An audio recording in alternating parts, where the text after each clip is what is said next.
আমরা আজকে পড়ব পৃষ্ঠটান। পৃষ্ঠটানের আগে আমরা কতগুলো প্রাত্যহিক অভিজ্ঞতার কথা একবার জেনে নিই। স্ক্রিনে তোমরা দেখতে পাচ্ছ আমি কতগুলো অবজারভেশন লিখেছি। এক হচ্ছে বৃষ্টির ফোঁটা, সেটা দেখতে কীরকম হয়, গোলকাকার হয়, গোলকের মতো। দ্বিতীয়, জলের উপর যদি একটা পরিষ্কার সূচ খুব সাবধানে অনুভূমিকভাবে রেখে দেওয়া হয় তাহলে দেখা যায় যে সেটা ভাসছে।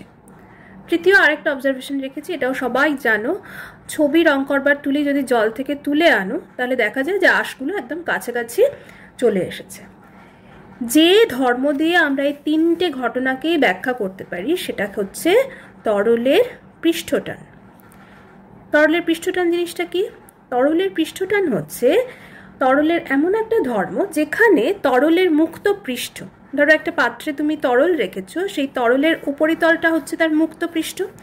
এই মুক্ত পৃষ্ঠ সবসময় একটা টান করা পাতলা পর্দার মতো আচরণ করে, অর্থাৎ মনে হবে যেন চারপাশ থেকে এর উপরে একটা পর্দা টেনে তাকে পিন দিয়ে বন্ধ করে দেওয়া হয়েছে, অর্থাৎ এটা টান টান একটা পর্দার মতো আচরণ করবে। এবং এই যে টান করা পাতলা পর্দার মতো আচরণ করছে, অর্থাৎ মুক্ত পৃষ্ঠে সবসময় একটা টানের উল্লেখ তোমরা নিউটনের সূত্রে পেয়েছো। টান মানে হচ্ছে বল। এই যে পৃষ্ঠতল বরাবর পৃষ্ঠতলের স্পর্শক বরাবর সবসময় একটা টান বা বল সবসময় ক্রিয়া করছে, এটাকেই বলা হচ্ছে তরলের পৃষ্ঠটান। এক্ষেত্রে এই টানটা কাজ করে কেন? তরলের মুক্ত পৃষ্ঠ সবসময় ক্ষুদ্রতম ক্ষেত্রফলে সংকুচিত হতে চেষ্টা করে, সবসময়। এই যে ক্ষুদ্রতম ক্ষেত্রফলে সংকুচিত হবার যে প্রবণতা, সেই প্রবণতাটাই হচ্ছে পৃষ্ঠটান। কেন ন্যূনতম ক্ষেত্রফলে সেটা সংকুচিত হবার চেষ্টা করে? কারণ ক্ষেত্রফল যদি ন্যূনতম হয় সেক্ষেত্রে তার যে স্থিতিশক্তি, ক্ষেত্রফলে থাকবার যে স্থিতিশক্তি, সেটাও ন্যূনতম হবে। এটা জেনে রাখবে যে সমস্ত বস্তু পৃথিবীতে ন্যূনতম স্থিতিশক্তির অবস্থানে থাকতে চায়। সেই কারণে যে তরলের মুক্ত পৃষ্ঠ সেটাও সবসময় ক্ষুদ্রতম ক্ষেত্রফলে সংকুচিত হবার চেষ্টা করে। এটাই হচ্ছে পৃষ্ঠটান।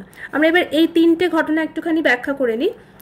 দেখো, নির্দিষ্ট আয়তনের যদি আমরা যে কোনো রকম জ্যামিতিক আকারের কথা ভাবি, সেটা বেলন আকার হতে পারে, চতুর্ভুজাকার হতে পারে, ত্রিভুজাকার হতে পারে। আমরা এখানে যদি গোলকাকার তার সঙ্গে নিই তাহলে দেখা যাবে যে গোলকাকার একটা নির্দিষ্ট আয়তনের বস্তুর ক্ষেত্রফল, পৃষ্ঠতলের ক্ষেত্রফল হচ্ছে সব থেকে কম। এবং আমরা এক্ষুনি কি দেখলাম যে পৃষ্ঠটানের ক্ষেত্রে সবসময় তরলের মুক্ত পৃষ্ঠ সেটা ন্যূনতম ক্ষেত্রফলে সংকুচিত হওয়ার চেষ্টা করছে। সেই জন্য বৃষ্টির ফোঁটা ন্যূনতম ক্ষেত্রফল অ্যাকোয়ার করবার জন্য গোলকাকার এই শেপটা নিয়ে থাকে। এটাই হচ্ছে তার কারণ। জলের উপর যে সূচ ভাসছে, এটার কারণ কি? জলের উপর যখন সূচ ভাসছে, জলের পৃষ্ঠটানের ফলে এই সূচের যে ক্রিয়াশীল ওজন কোন দিকে ক্রিয়া করে তোমরা জানো। এখানে যদি একটা সূচ আমি ভাষার কথা বলি তাহলে ওজন তার কাজ করছে হচ্ছে নিচের দিকে, কিন্তু এই সূচের পুরো অংশটা জুড়ে যতটা ক্ষেত্রফল, সেই ক্ষেত্রফলটা জুড়ে এখানে একটা পৃষ্ঠটান কাজ করছে। ফলে পৃষ্ঠটান এই ওজনের সঙ্গে সমান হওয়ার জন্য সূচটা জলে ভাসতে পারছে। তৃতীয় আরেকটা যেটা বললাম, যে রং করার তুলিকে জলের মধ্যে চুবিয়ে আনলে তুলির আঁশগুলো কাছাকাছি আসে, তার কারণ হচ্ছে আঁশের ভেতর জলের একটা পাতলা স্বর লেগে থাকে। এই আঁশগুলোর মধ্যে জলের একটা লেয়ার থাকে, জলের একটা পাতলা স্বর, প্রলেপ, এটা লেগে থাকে। তার ফলে কি হবে? জলের পৃষ্ঠটান ঘটবে সেখানে, অর্থাৎ জলের পৃষ্ঠটানের জন্য তখন সেই জলের ক্ষেত্রফলের সংকোচন ঘটবে, এবং সংকোচন ঘটবার জন্য আঁশগুলোও কিন্তু কাছাকাছি চলে আসবে। এই হচ্ছে পৃষ্ঠটানের মোটামুটি সারফেস লেভেলের কথা আমরা যেটা বললাম। এবার একটুখানি ভেতর দিকের কথায় আসি যে কেন পৃষ্ঠটান হয়, আমরা একটু আনুবীক্ষণিকভাবে বোঝবার চেষ্টা করি। আমি একটা ছবি আঁকছি এখানে।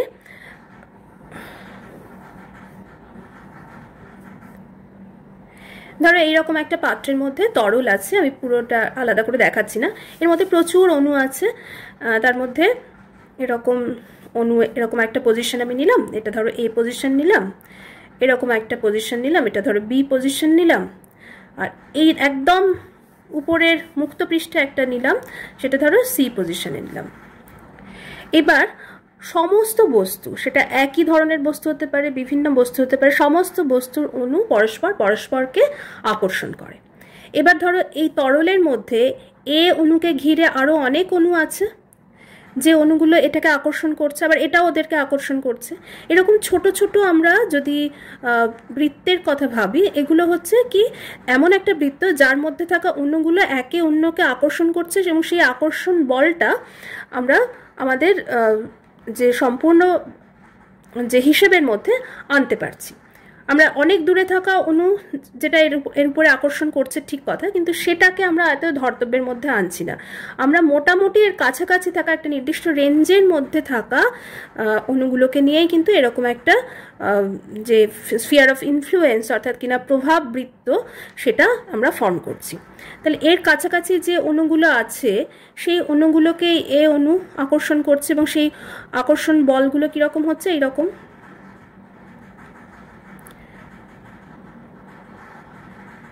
দেখো চতুর্দিক থেকে আকর্ষণ করছে, এরকম আকর্ষণ বল। আচ্ছা, বি পজিশনে যেটা আছে সেরকম তারও চারপাশে আমরা এরকম একটা যদি বৃত্ত কল্পনা করি, অণুগুলোকে নিয়ে, প্রতিবেশী সমস্ত অণুগুলোকে নিয়ে যদি আমরা একটা স্ফিয়ার অফ ইনফ্লুয়েন্স বা এর উপরে সবথেকে বেশি প্রভাব আছে যে অণুগুলো, সেগুলোকে নিয়ে যদি আমরা একটা প্রভাব বৃত্ত তো কল্পনা করি, তাহলে সেখানেও এরকম প্রচুর অণু রয়েছে যে অণুগুলো এই অণুটাকে আকর্ষণ করবে, এবং আমরা সেই রকমভাবে কিন্তু এই আকর্ষণ বলটাকেও দেখাতে পারছি। এবার এর নিচে দেখো, এখানে প্রভাব বৃত্তটা আমরা কমপ্লিট করতে পারবো না, কারণ এখানে আমাদের উপরিতলে বায়ু আছে। ফলে তরলের যে অণুকে অন্য তরলের অন্য অণুগুলো আকর্ষণ করবে, সেই অণুর সংখ্যা এখানে লিমিটেড। শুধুমাত্র আমরা একটা হাফ সার্কেল এখানে ফর্ম করতে পারছি, এবং সেখানে আকর্ষণ বলটা আমরা এইভাবে দেখাচ্ছি। এবার তিনটে পজিশনে একটু তুলনা করি। দেখো এখানে আকর্ষণ বলগুলো কীরকমভাবে কাজ করছে এ অণুর উপরে। এদিকে যদি বল কাজ করে তাহলে তার ঠিক বিপরীতে আরেকটা বল কাজ করছে। এদিকে যদি একটা বল কাজ করে তাহলে তার বিপরীতে আরেকটা বল কাজ করছে। এদিকে একটা যদি বল কাজ করে তাহলে তার বিপরীতে আরেকটা এদিকে বল কাজ করছে। এদিকে যদি একটা বল কাজ করে তাহলে তার বিপরীতে এদিকে একটা বল কাজ করছে। তাহলে এই যে এতগুলো বল বিভিন্ন দিকে কাজ করছে এ অণুর উপরে, তাহলে এদের যদি আমি একটা লব্ধি টানি, লব্ধিটা কি হবে? এই বলকে ক্যান্সেল করলো, পরস্পর সমান এবং বিপরীতমুখী, কারণ অণুগুলোর সমস্ত একেবারে একই দূরত্বে রয়েছে এ অণু থেকে। তাহলে এ অণুকে ঘিরে যারা রইল তারা প্রত্যেকে সমান এবং বিপরীতমুখী বল এর উপরে প্রয়োগ করায় এর উপরে যে এফেক্টিভ যে বল অর্থাৎ কার্যকরী যে বল, সেটা কি হয়ে গেল? সেটা হয়ে গেল শূন্য। এখানে কার্যকরী বল আর কিছু রইল না। একই কথা প্রযোজ্য হচ্ছে বি অণুর ক্ষেত্রে। এখানেও দেখো চারপাশে সমস্ত অণুগুলো ইকুয়াল ডিস্টেন্সে আছে, সমান দূরত্বে আছে। সমদূরবর্তী হওয়ার জন্য এদের আকর্ষণ বলও এই অণুর উপরে সমান হবে, কিন্তু তারা বিপরীত দিকে অবস্থান করছে বলে এই আকর্ষণ বলটা সমান এবং বিপরীতমুখী হওয়ার জন্য সেই কার্যকরী বল হয়ে যাচ্ছে শূন্য। এবার সি অণুর ক্ষেত্রে আসি। এখানে দেখো, এখানে শুধুমাত্র নিচের দিকে কিছু অণুর দ্বারাই কিন্তু এই সি অণুটি এটি আকর্ষিত হবে। তাহলে এদের কিন্তু পুরো যে আকর্ষণ বলটা সেটা সব মিলিয়ে কার্যকরী যেটা হবে সেটা এরকম নিচের দিকে তার একটা নির্দিষ্ট বলের মান থাকবে। অর্থাৎ নিচের দিকে একটা লব্ধি টান এই সি অণুর উপরে কার্যকরী হবে। তাহলে সি অণুটা কোথায় আছে? হচ্ছে সারফেসে। তাহলে এইরকম সারফেসে আরও প্রচুর অণু আছে। তাহলে সারফেসে প্রচুর অণুগুলো সবকটারই নিশ্চয়ই নিচের দিকে এরকম একটা টান থাকবে।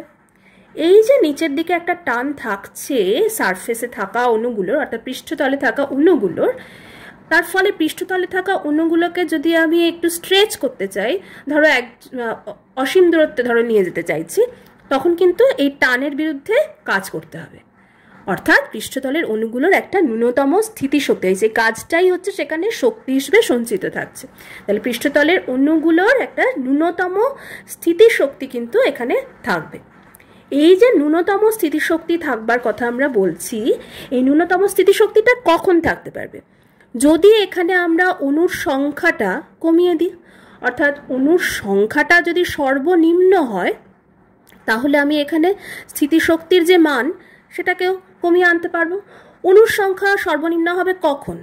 যদি এখানে যে কার্যকরী ক্ষেত্রফল যদি সংকুচিত হয় তবে, অর্থাৎ ক্ষেত্রফল যদি সর্বনিম্ন হয় তাহলে এটা হওয়া সম্ভব।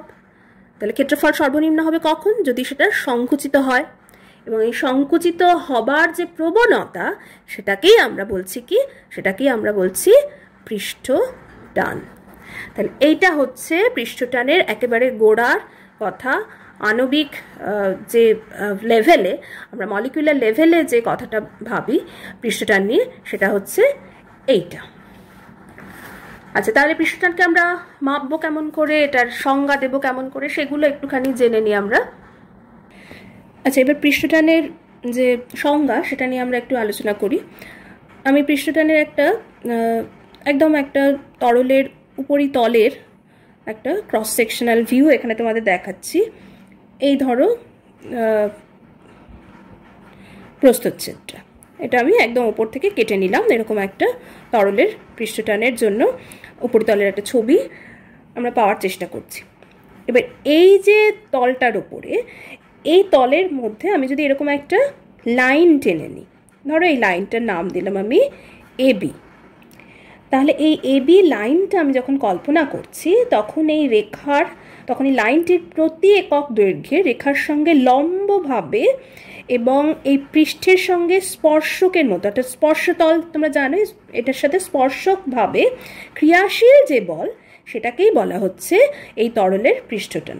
তাহলে এটা হচ্ছে, আমি যদি এর প্রত্যেকটাকে টি বলে লিখি, এই সবকটাই হচ্ছে পৃষ্ঠটান। তাহলে কি বললাম আরেকবার বলছি, একটা তরল পৃষ্ঠ আমি কল্পনা করেছি যার মধ্যে একটা রেখা, যার উপরে পৃষ্ঠতলের উপরে আমি একটা রেখা কল্পনা করেছি, লাইন টেনেছি এবি। সেই এবির ওপরে প্রতি একক দৈর্ঘ্যে লম্বভাবে এবং পৃষ্ঠের সঙ্গে স্পর্শকভাবে ক্রিয়াশীল যে বল সেটাই হচ্ছে ওই তরলের পৃষ্ঠটান। এবং দেখো সেটাই লাইন বরাবর দুটো দিকেই কিন্তু কাজ করছে। আর আরেকটা জিনিস এখানে খুব ইম্পর্টেন্ট, সেটা হচ্ছে যে আমরা এই পৃষ্ঠটানটাকে আমরা কিভাবে এখানে ব্যাখ্যা করছি। আমরা এখানে ব্যাখ্যা করছি যে এটা কাজ করছে তরলের স্পর্শতল বরাবর, এবং স্পর্শতলের সঙ্গে সঙ্গে এটা এই রেখা বরাবর প্রতি একক দৈর্ঘ্যে আমরা এটাকে কল্পনা করছি। সুতরাং এর যে এর এককটা কিন্তু আমরা বলতে পারি সিজিএস পদ্ধতিতে হচ্ছে ডাইন প্রতি সেন্টিমিটার, এবং এসআই যে পদ্ধতি সেখানে হচ্ছে নিউটন প্রতি মিটার। তাহলে এই হচ্ছে আমাদের, আমরা এটাকে পরিমাণগতভাবে আমরা যদি পৃষ্ঠটানকে সংজ্ঞায়িত করি তাহলে এটা হচ্ছে সেটা। লাইনটা আমরা কল্পনা করে নিলাম, সেই কাল্পনিক রেখার দুদিকেই স্পর্শতল বরাবর এবং প্রতি একক দৈর্ঘ্যে যে টান ক্রিয়াশীল রয়েছে বা যে বল ক্রিয়াশীল রয়েছে তাকে আমরা বলছি তরলের পৃষ্ঠটান। এটাকে টি অক্ষর দিয়ে আমরা ডিনোট করেছি। আর একটা সংজ্ঞা আমরা এখানে অলরেডি বলেছি, মানে তার কনসেপশনটা তোমাদের দেওয়ার চেষ্টা করেছি, সেটা হচ্ছে পৃষ্ঠ শক্তি দিয়ে। আমরা যদি নির্দিষ্ট উষ্ণতায় আমরা যদি কোনো তরলের মুক্ত পৃষ্ঠের প্রতি একক ক্ষেত্রফলের সঞ্চিত পৃষ্ঠ শক্তি বের করি তাহলে সেটা হচ্ছে ওই তরলের পৃষ্ঠটান। সেখানে উষ্ণতাটা নির্দিষ্ট হতে হবে। তাহলে কি বললাম, যে নির্দিষ্ট উষ্ণতায় কোনো তরলের মুক্ত পৃষ্ঠের প্রতি একক ক্ষেত্রফলে সঞ্চিত পৃষ্ঠ শক্তি, তাহলে এটা হচ্ছে পৃষ্ঠ শক্তি বাই ক্ষেত্রফল, এটা আমরা বলতে পারি। এটাও হচ্ছে কিন্তু পৃষ্ঠটানের একটা সংজ্ঞা। তাই তোমাদের মনে হতে পারে যে দুটো হয়তো কনফিউজিং, যে এখানে তো শক্তি দিয়ে আছে, তাহলে এই একক কি আসা সম্ভব? দেখো এই এককও আসা সম্ভব। পৃষ্ঠ শক্তির একক যদি আমি এসআই পদ্ধতিতে কল্পনা করি, পৃষ্ঠ শক্তি মানে কত হবে সেটা, তাহলে সেটা হচ্ছে জুল, আর ক্ষেত্রফল মানে হচ্ছে স্কোয়ার মিটার। এবার জুল মানে কি, দেখো, জুল মানে হচ্ছে newton metre by metre square. তাহলে দেখো কি আসছে আলটিমেটলি এটা আসছে নিউটন পার মিটার। আবার তুমি যদি সিজিএস পদ্ধতিতে দেখো, এটাকে আমি একটুখানি দেখি, পৃষ্ঠ শক্তির একক হচ্ছে কই আর্গ, আর ক্ষেত্রফলের একক হচ্ছে কি স্কোয়ার সেন্টিমিটার। তাহলে এটা আসছে আর্গ মানে হচ্ছে আমার ডাইন সেন্টিমিটার, আর নিচে আমার সেন্টিমিটার স্কোয়ার আছে, তার মানে এটা আসছে ডাইন সেন্টিমিটার টু দি পাওয়ার -1। তাহলে দেখো এটাও যেরকম এটাও সেরকম, পুরো মিলে গেল, এটা যেরকম এটাও সেরকম, তাহলে দুটোই কিন্তু একই। একটা আমরা প্রতি একক ক্ষেত্রফলে কি হচ্ছে টান সেই অনুযায়ী ক্যালকুলেট করছি, আর একটা পৃষ্ঠ শক্তির হিসেব করে ক্যালকুলেট করছি প্রতি একক ক্ষেত্রফলের জন্য। দুটো ব্যাপারটা একই, শুধুমাত্র আমাদের প্রেজেন্টেশনটা আলাদা হচ্ছে। এবার একটু দেখে নিই যে পৃষ্ঠটানের উপরে কোন কোন বিষয় বিশেষভাবে প্রভাব বিস্তার করে। প্রথম প্রভাব বিস্তার করে যেটা, সেটা হচ্ছে উষ্ণতা। উষ্ণতা যদি বৃদ্ধি করা যায় তাহলে পৃষ্ঠটান, যেটাকে আমরা কি দিয়ে ডিনোট করেছি, টি দিয়ে ডিনোট করেছি, তাই না, এই পৃষ্ঠটান জিনিসটা তখন কিন্তু হয়ে যায় কমে। তাহলে পৃষ্ঠটান কমে যাচ্ছে, উষ্ণতা বৃদ্ধি পেলে পৃষ্ঠটান কমে যাচ্ছে। দ্বিতীয় আরেকটা ব্যাপারে আসি, সেটা হচ্ছে দূষণ। ধরো কোনো অপদ্রব্য, সেটা দিয়ে যদি তরলকে দূষিত করা হয় তাহলে দেখা যায় যে পৃষ্ঠটান কমে যাচ্ছে। যেমন ধরো যদি তুমি জলের মধ্যে তেল ফেলো, জলের উপর তুমি তেল ফেললে, তাহলে কি হবে, তাহলে দেখা যায় যে পৃষ্ঠটান যেটা সেটা কিন্তু কমে যাচ্ছে। আমরা ডাউনওয়ার্ড অ্যারোগুলো দিয়ে কমাটাকে ডিনোট করছি, আপওয়ার্ড দিয়ে বৃদ্ধিকে ডিনোট করছি। তাহলে এই গেল দুটো। কি কি পেলাম, উষ্ণতা যদি বৃদ্ধি পায় তাহলে পৃষ্ঠটান কমে যাচ্ছে, আর জলের উপর তেল বা অন্য যে কোনো বস্তুর মধ্যে তুমি যদি কোনো অপদ্রব্য মিশিয়ে দূষিত করো তাহলে পৃষ্ঠটান কমে যাচ্ছে। তৃতীয় হচ্ছে যদি কোনো বস্তু দ্রবীভূত থাকে, তরলের মধ্যে যদি কোনো বস্তু দ্রবীভূত থাকে, তাহলে সেই দ্রবীভূত থাকলে পৃষ্ঠটান কিভাবে এফেক্ট করে। আমরা যদি এখন ধরি যে দ্রবীভূত বস্তুটা দুরকম, একটা হচ্ছে জৈব আর একটা হচ্ছে অজৈব, তাহলে দুভাবে কিন্তু এটা ঘটে। সেটা হচ্ছে যে অজৈব পদার্থ যদি দ্রবীভূত থাকে তাহলে ওই তরলের যে পৃষ্ঠটান সেটা কিন্তু বৃদ্ধি পায়, অজৈব যদি দ্রবীভূত থাকে। জৈব যদি দ্রবীভূত থাকে তাহলে কিন্তু পৃষ্ঠটান কমে যায়। তাহলে জৈব পদার্থ থাকলে পৃষ্ঠটান কমে যাবে, অর্থাৎ হ্রাস পাবে। অজৈব পদার্থ যদি থাকে তাহলে একটু পৃষ্ঠটান বৃদ্ধি পাবে। দুটো উদাহরণ দেওয়া যেতে পারে, যেমন অজৈব পদার্থ মানে নুন, লবণ।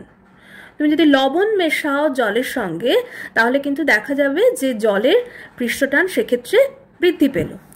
তাহলে অজৈবর ক্ষেত্রে আমি যদি লবণের উদাহরণ দিই, আশা করি তোমাদের মনে থাকবে, জলে লবণ দেওয়া হলো, সেক্ষেত্রে পৃষ্ঠটান বৃদ্ধি পাবে। আর আরেকটা হচ্ছে জলে সাবান দেওয়া হলো, এটা হচ্ছে জৈব, সাবান জৈব পদার্থ তোমরা জানো, সেক্ষেত্রে পৃষ্ঠটান কিন্তু হ্রাস পাবে। এবং এটা আমরা দেখেও থাকি যে জামা কাপড় কাচবার সময় সাবান জলের মধ্যে ভেজানো হয়, কারণ তা জৈব পদার্থ দ্রবীভূত থাকায় জলের যে পৃষ্ঠটান সেটা কমে যায়, তার ফলে ময়লা সহজেই জামা কাপড় থেকে বেরিয়ে যেতে পারে। তাহলে এই হচ্ছে জলে বা অন্য যে কোনো তরলে দ্রবীভূত বস্তুর যে উপস্থিতি তার প্রকৃতি অনুযায়ী পৃষ্ঠটানটা কিভাবে পরিবর্তিত হয়। শেষ করব পৃষ্ঠটান ধর্মের একটা পরীক্ষার কথা বলে। একটা এরকম ধাতব রিং নেওয়া হলো, এরকম তার দিয়ে বানানো হলো রিংটা, এটাকে এবার সাবান জলের মধ্যে চুবিয়ে তুলে নিলে এর উপরে একটা পাতলা সাবানের যে সর সেটা তৈরি হবে, অর্থাৎ সোপ ফিল্ম আমরা যেটাকে বলি। এই যে পাতলা একটা সর তৈরি হলো, এর ওপরে একটা সরু সুতো দিয়ে আমরা ফাঁস তৈরি করব, একটা লুপ, ফাঁস মানে লুপ একটা তৈরি করব, করে সেটা এর উপরে ভাসিয়ে দেব। ভাসিয়ে দিলে সেটা না এরকমভাবে থাকবে, কুচকে একটু এরকমভাবে থাকবে। এই হচ্ছে প্রথমটা। দ্বিতীয় অবজারভেশনে দেখব, এটা এর মধ্যে একটা সাবানের স্তর আছে, লুপের মধ্যেও সেটা রয়েছে, বাইরেও রয়েছে। আমরা কি করব, এই ভেতরের যে লুপটা সেটা একটা আলপিন দিয়ে ফাটিয়ে দেব, বাইরেরটা কিন্তু ইনট্যাক্ট থাকবে। তখন কি দেখা যাবে, তখন এই দ্বিতীয় অবজারভেশনটা এখানে আমি আঁকছি দেখো, তখন দেখা যাবে এইটা এরকম গোল হয়ে গেল, আর এরকম কুচকে নেই, লুপটা যেরকম তৈরি করেছিলাম সেরকম এরকম গোল হয়ে গেল। কারণ কি? কারণ হচ্ছে প্রথম যখন ফাঁসের ভেতরেও সাবানের স্তর ছিল, বাইরেও সাবানের স্তর ছিল, তখন সুতোর প্রত্যেকটা বিন্দুতে স্বরের পৃষ্ঠে স্পর্শকভাবে ভেতরে এবং বাইরের দিকে সমানভাবে বল কাজ করেছে। এদিকেও কাজ করেছে বল, এদিকেও কাজ করেছে বল, ফলে এফেক্টিভ ওয়েতে অর্থাৎ কার্যকরীভাবে দুটো বল পরস্পরের যে প্রভাবকে শূন্য করে দিয়েছে, প্রশমিত করে দিয়েছে। ফলে এই সুতোর ফাঁসটা কীরকম আছে, এলোমেলোই রয়ে গেছে। এদিকেও বল কাজ করছে, এদিকেও বল কাজ করছে, এদিকেও বল কাজ করছে, এদিকেও বল কাজ করছে, এদিকেও বল কাজ করছে, এদিকেও বল কাজ করছে। ফলে এটা সমান বিপরীত হওয়ার জন্য কোনো বলই এর উপরে কাজ করছে না, তখন এটা এরকম এলোমেলোভাবেই রয়ে গেছে। যেই মুহূর্তে তুমি মাঝখানের এই স্তরটাকে ফাটিয়ে দিচ্ছ, তখন এখানে আর কার্যকর হওয়ার মতো কোনো বল রইল না, কোনো সারফেস টেনশন সেখানে কাজ করছে না, শুধুমাত্র বাইরের যে লেয়ারটা আছে সেখানেই এরকম সারফেস লেভেলে টেনশনটা কাজ করছে। ফলে এটা কীরকমভাবে, এটা সবসময় এটাকে চতুর্দিক থেকে টেনে রইল, এই বলটা বহির্মুখী একটা বল এই সুতোর উপরে তাহলে কার্যকরী হচ্ছে, তখন এটা এরকম গোলাকার একটা আকৃতি নেবে। তাহলে এইভাবে তরল পৃষ্ঠে ক্রিয়াশীল টান হচ্ছে তরলের পৃষ্ঠটান।